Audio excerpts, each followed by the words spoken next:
In a lesbian partnership, we have 2 sets of ovaries and 2 wombs.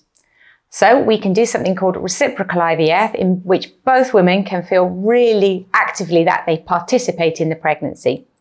One woman is chosen to provide the eggs and the other one is chosen to carry the pregnancy. In a reciprocal IVF treatment, the woman who provides the eggs is usually the younger of the 2.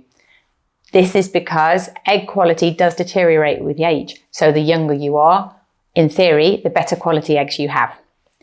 The woman who is the egg donor will undergo ovarian stimulation with hormonal medication so that several eggs develop. When the eggs are ready, they will be collected in ovum pickup, a follicular puncture process, and the eggs taken to the IVF laboratory where they will be fertilized by the donor sperm. In a coordinated fashion, the woman who is going to carry the pregnancy needs to have her uterus prepared.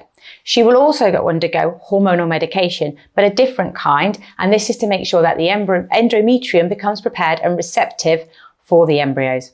Then, when the embryos and the endometrium are ready, she will undergo the embryo transfer, and hopefully the embryo will implant into her uterus, and followed by the 2-week wait, hopefully a positive pregnancy test.